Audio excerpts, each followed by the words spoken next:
My brother's wife smirked at Thanksgiving and said, "Your parents only love you when you're paying their bills."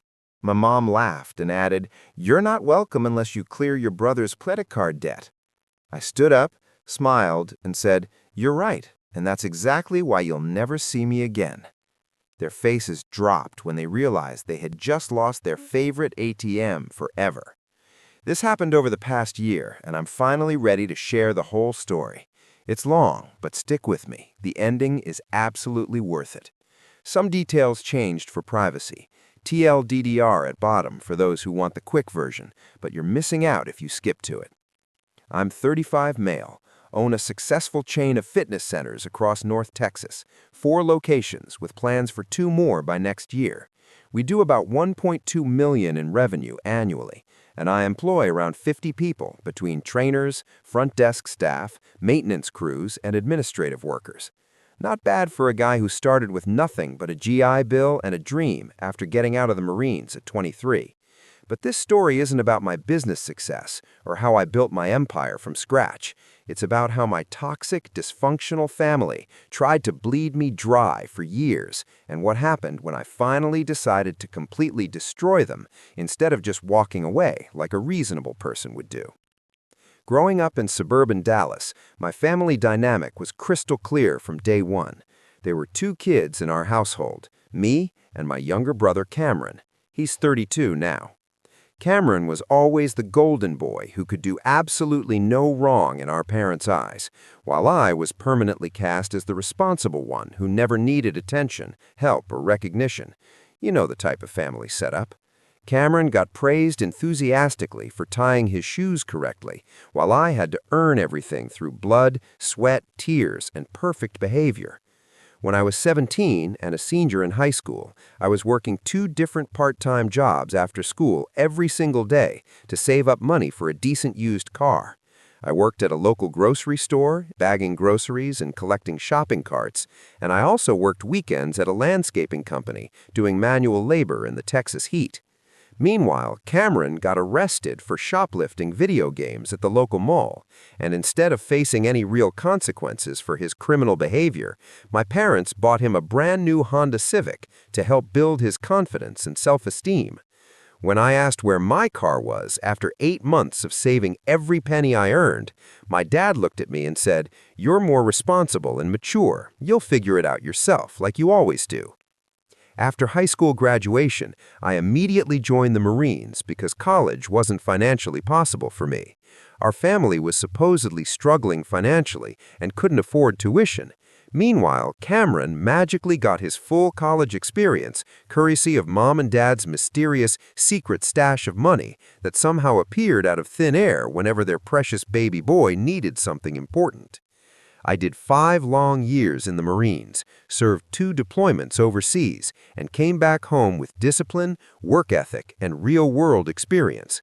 I used my GI Bill benefits to get a business degree while working full-time at a local gym chain, learning every aspect of the fitness industry from the ground up.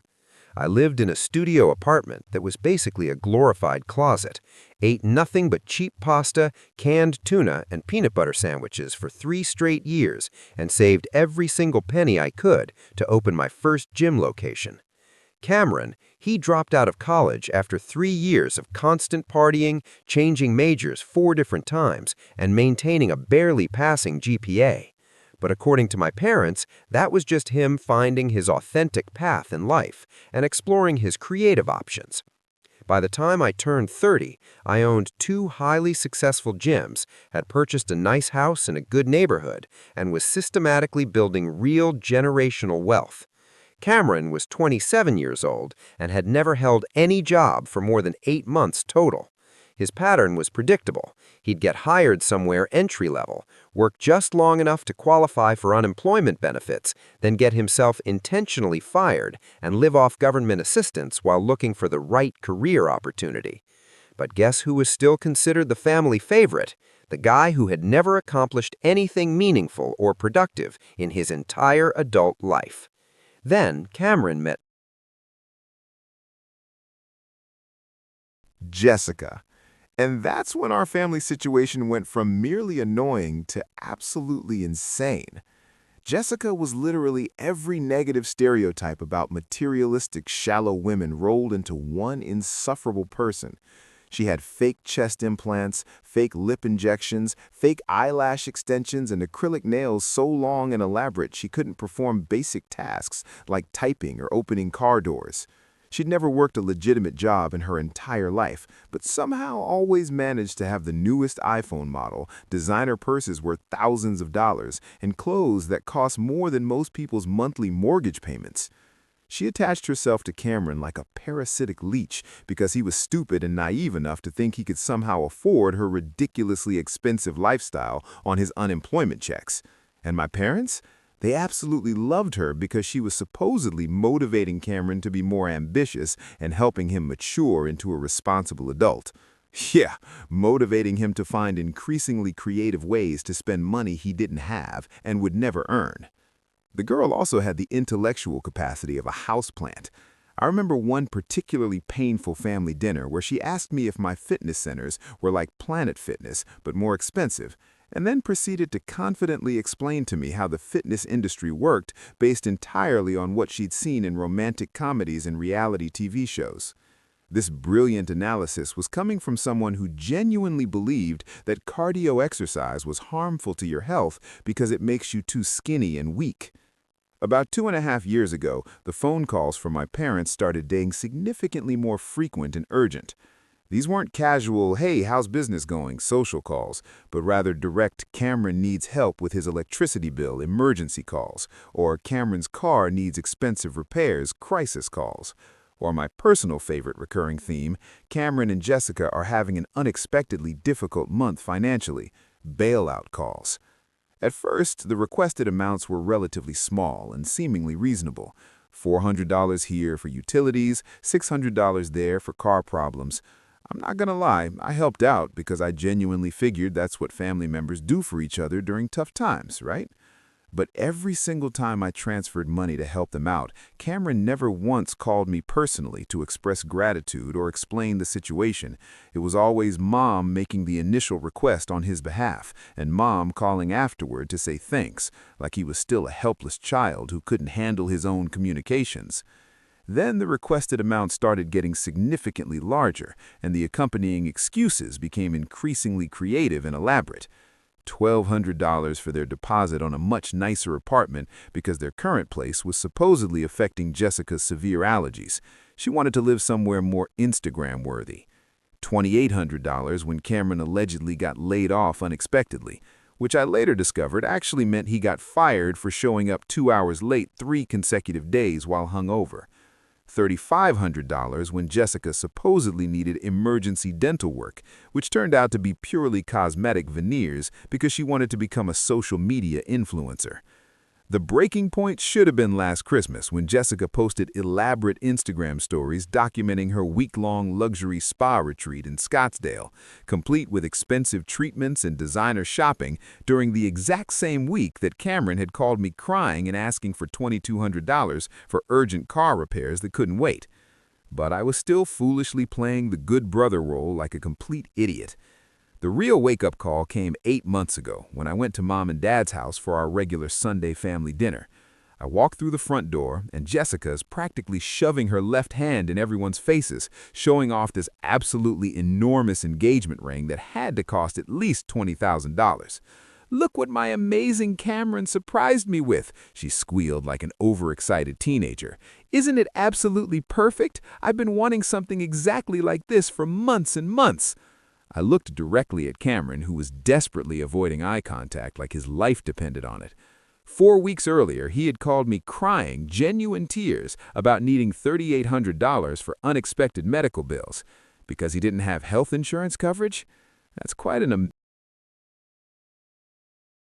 Impressive ring, I said, trying to keep my voice neutral. Must have been a very significant purchase. Jessica giggled and did this ridiculous little hair flip gesture. "Oh, Cameron always finds a way to give me exactly what I deserve. He's so generous and thoughtful about showing his love." "Yeah, generous with my hard-earned money and thoughtful about hiding it from me." During that same uncomfortable dinner, Jessica made several passive-aggressive comments about how some people just aren't relationship material, while staring directly at me with obvious judgment. I was 35 and single entirely by choice. I'd been too focused on building my business empire and securing my financial future to get serious about dating or marriage. But she acted like I was some kind of pathetic failure because I wasn't married to someone who constantly spent my money. Maybe you should focus less on those gym things and more on finding a wife, she said with this incredibly condescending smirk. I mean, what's the point of making all that money if you don't have anyone special to spend it on? My mom actually nodded in complete agreement, like Jessica was dispensing profound wisdom. She makes a really good point, Alex. You can't work every single day forever. That night, lying in my own bed in my own house that I'd paid for with my own money, I made a firm decision. I was completely done being their personal bank account. Things got surprisingly quiet for a few months after I stopped responding to their increasingly desperate money requests. I genuinely figured maybe they'd finally learned their lesson about financial responsibility, or perhaps found some other gullible victim to fund their ridiculous fantasy lifestyle. I was incredibly, spectacularly wrong about both possibilities. Then Mom called exactly 3 weeks before Thanksgiving, and I should have immediately known something major was up based on her tone alone. "Alex, sweetheart," she said in that artificially sweet, overly cheerful voice she specifically reserves for when she wants something extremely important. "Are you planning to come for Thanksgiving dinner this year?" I'd been seriously considering skipping the whole thing entirely, to be completely honest. Every single family gathering felt like an exhausting theatrical performance where I was forced to play the role of the successful son who should be endlessly grateful for the opportunity to solve everyone else's financial problems and personal crisis. But I made the crucial mistake of saying yes, I would attend. "That's absolutely wonderful!" Mom sounded way too relieved and excited for a simple holiday dinner invitation. "It'll be so nice to have the entire family together for such a special occasion." The excessive enthusiasm and obvious relief in her voice should have been my first major warning sign. Mom was never that genuinely excited about holiday dinners, unless there was some kind of significant hidden agenda involved. When I arrived at their house on Thanksgiving morning, Jessica answered the front door wearing what appeared to be a completely new outfit from head to toe that probably cost more than most people earn in an entire week. Her acrylic nails were freshly done with some kind of elaborate crystal and glitter design that must have required hours at an expensive salon. "Alex," she exclaimed with the most transparently fake smile I'd ever witnessed. "Oh my goodness, thank God you're finally here. We've been waiting and waiting for you to arrive." Red flag number 1 was practically waving frantically in my face. Cameron was positioned in the living room looking more nervous and anxious than I'd ever seen him in our entire lives together. When I walked into the room, he barely managed to look up from his phone screen, and his leg was bouncing rapidly, like he was extremely worried about something important happening. "Hey there, bro," he mumbled without making any eye contact whatsoever. Red flag number 2 was now joined by red flag number 1 in a growing parade of obvious warning signs. Dad was acting relatively normal, asking his usual surface-level questions about how business was going at the fitness centers, while Mom bustled around the kitchen making unnecessarily dramatic gestures and movements. Everything seemed fairly normal and routine until we all sat down at the dinner table with our plates full. That's when Mom cleared her throat in that very specific way and gave me that particular look, the exact same expression she used to give me when I was a kid, and she was about to ask me to do extra household chores that Cameron somehow always managed to get excused from doing. "So, Alex," she said while cutting her turkey with almost surgical precision and deliberate movements, "Cameron and Jessica have some really exciting news they want to share with the entire family." Here we go with whatever elaborate scheme they've cooked up this time. Cameron shifted uncomfortably in his chair like he was sitting on something sharp and painful. "We're getting married next month." Congratulations, I said, though something felt seriously off about the rushed timing and urgency. Why the sudden need to get married so quickly? It's going to be absolutely beautiful and perfect, Jessica gushed dramatically with obvious excitement. Small ceremony, just immediate family members, very intimate and romantic. Mom smiled with obvious pride and satisfaction. They found the most perfect venue possible, very elegant and sophisticated. I waited patiently because I knew from years of experience that there was always a catch with these people. The only thing is, Cameron finally said while staring directly at his plate instead of looking at me, we're running a little short on the deposit for the venue and all the catering expenses. And there it was, the real reason for this mandatory family dinner gathering. How short are we talking exactly? I asked, even though I already knew this was going to be completely unreasonable and outrageous. Cameron and Jessica exchanged one of those meaningful looks that couples share when they're about to tag team someone for money. Then Jessica leaned forward across the table with this incredibly entitled smile that made my skin crawl with disgust. It's honestly not that much money when you think about it, she said dismissively, waving her hand like she was discussing pocket change.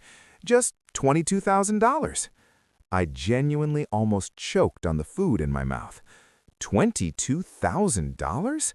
Well, Mom jumped in immediately, clearly having rehearsed this presentation.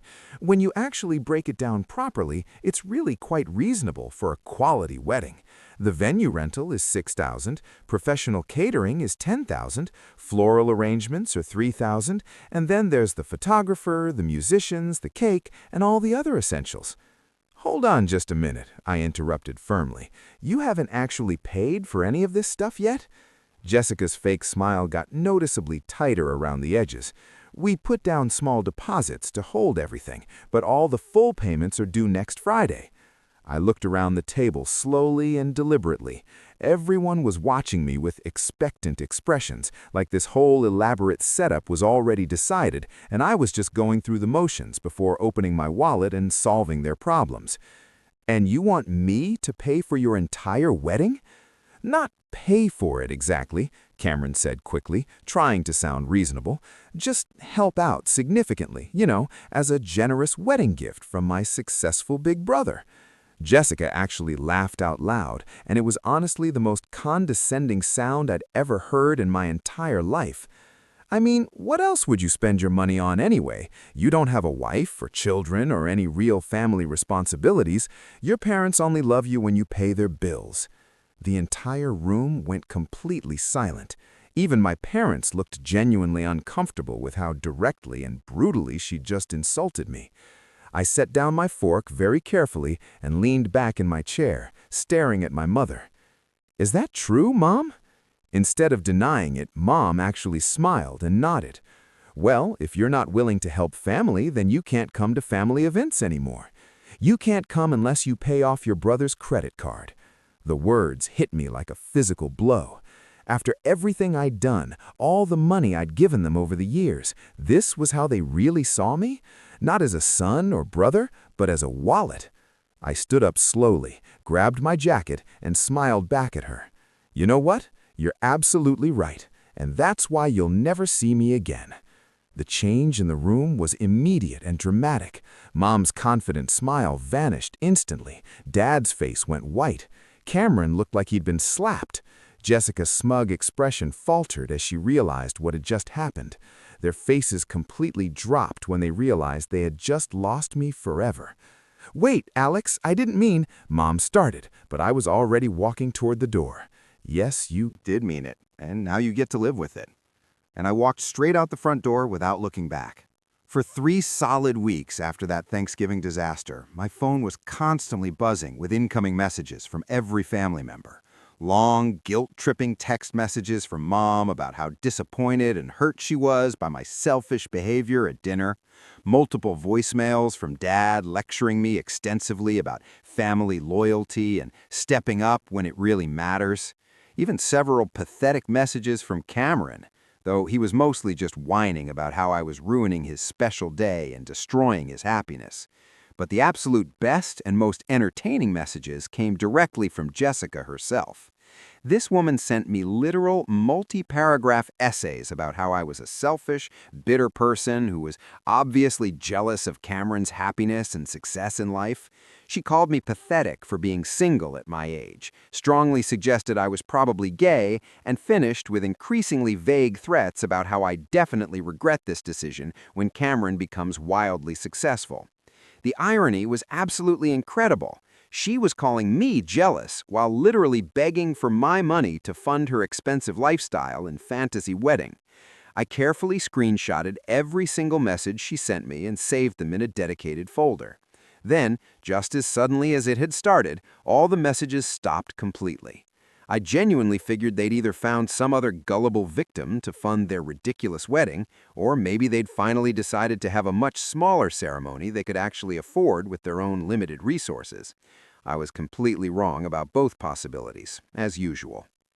4 weeks later, my friend, who works as a loan officer at a major regional bank, called me with some very interesting and concerning information. "Hey, weird thing happened at work today," he said casually. "I saw your brother and his fiancée at our main branch earlier this afternoon." My stomach immediately dropped with dread. What were they doing there? They were asking about substantial business loans, but here's the strange part. They were using your fitness centers as collateral and financial references. My blood went ice cold. What exactly do you mean by that? They had official-looking paperwork claiming Cameron was a 50% business partner in your company. The loan officer who met with them was immediately suspicious because the documents looked potentially fraudulent, so they didn't approve anything. But I thought you should definitely know about this situation. I hung up immediately and called my business lawyer.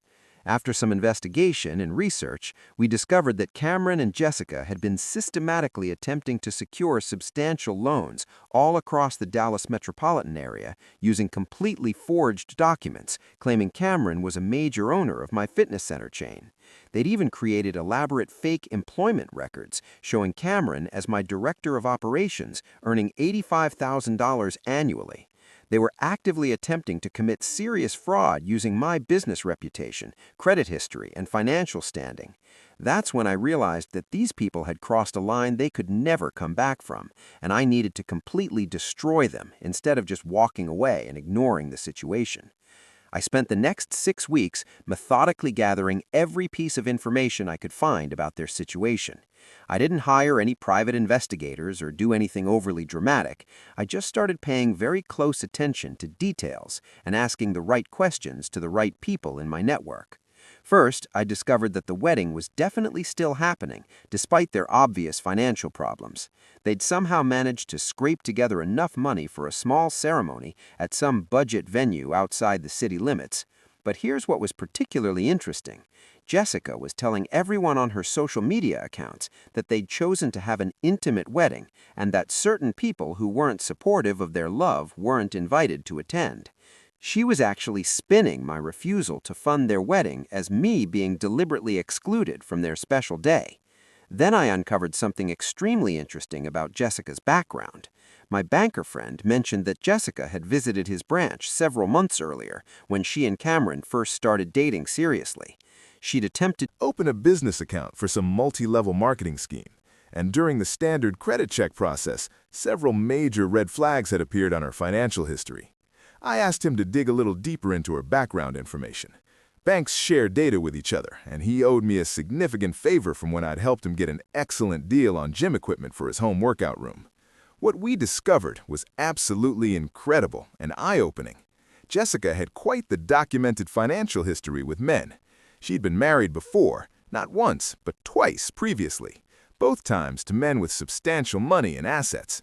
Both marriages lasting just long enough for her to gain legal access to their financial accounts and property, and both ending in extremely nasty divorce proceedings where she walked away with significant portions of their assets while claiming various forms of emotional and physical abuse. Cameron was going to be husband number 3, and he had absolutely no idea about any of this history. But that wasn't even the most interesting discovery I made. The most fascinating part was what I learned about their current financial situation through various sources. Remember all those emergencies and unexpected expenses that Cameron had been asking me to help with over the past 2 years? Well, those emergencies were real in a certain sense.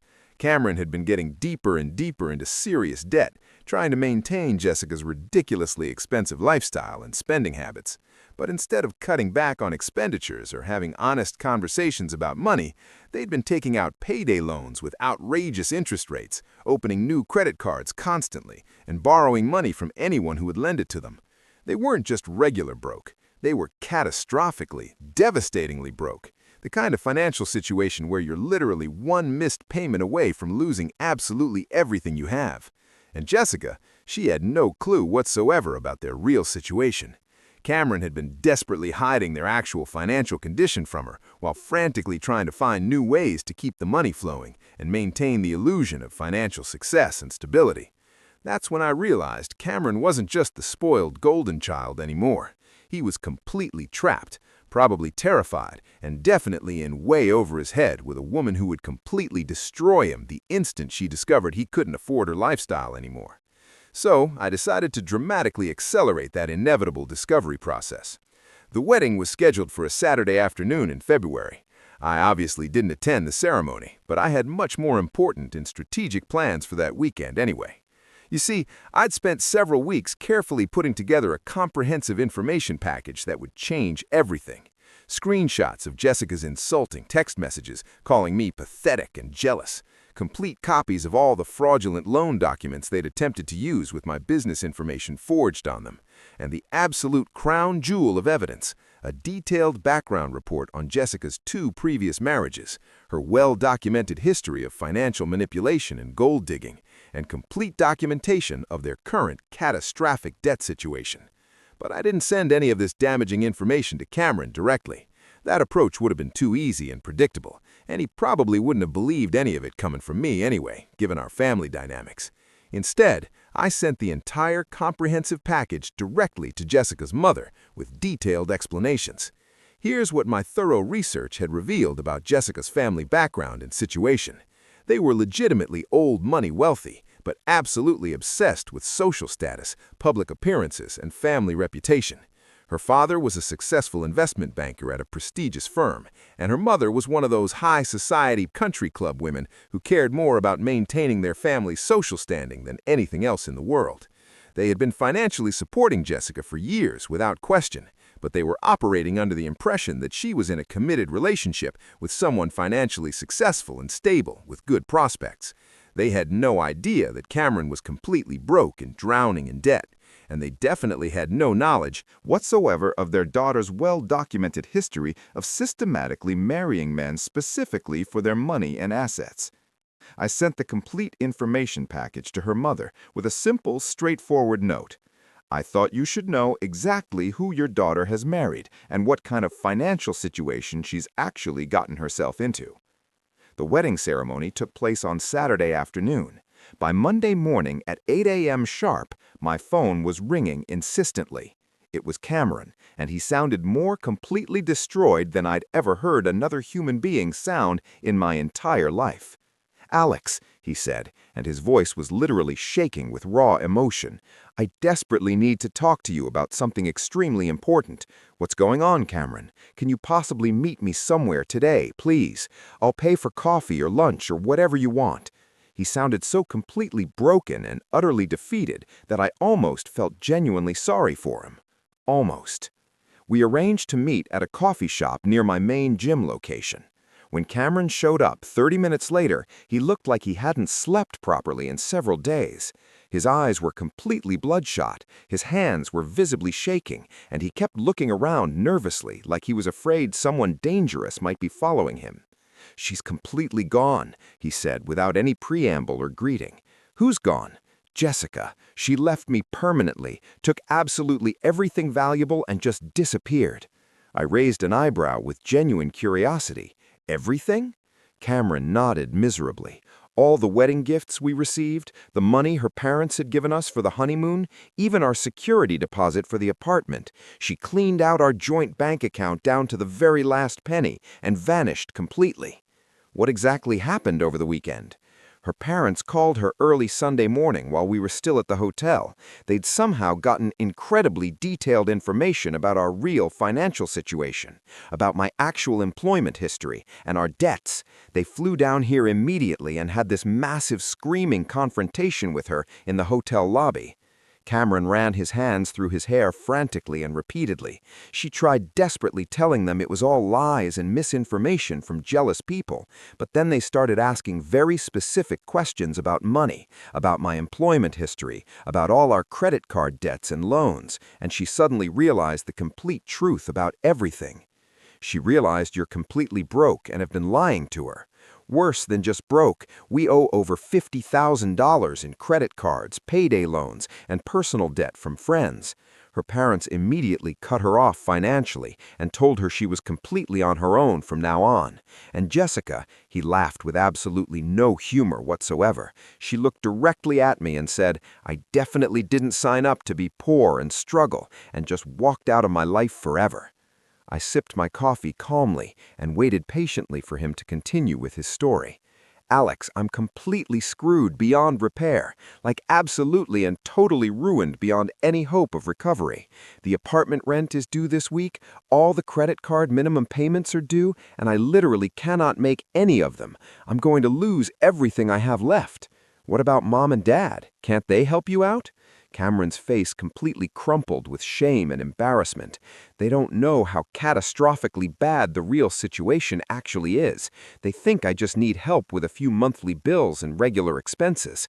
If they knew the actual truth about everything, he trailed off helplessly, they'd be disappointed in you? They'd completely disown me forever and never speak to me again. You know exactly how Dad feels about financial irresponsibility and poor life choices. I almost started laughing at the incredible irony of the situation. Dad claimed to hate financial irresponsibility above all else, but he'd been directly enabling Cameron's terrible decisions for years and years without even realizing what he was doing. Cameron looked up at me with the most desperate, pleading eyes I'd ever seen from another human being. "I know I've completely messed up everything in my life. I know I've been a terrible brother to you for years, but I'm literally begging you, Alex, please help me one more time. I need your help more than I've ever needed anything in my entire life." "How much help are we talking about exactly?" $50,000.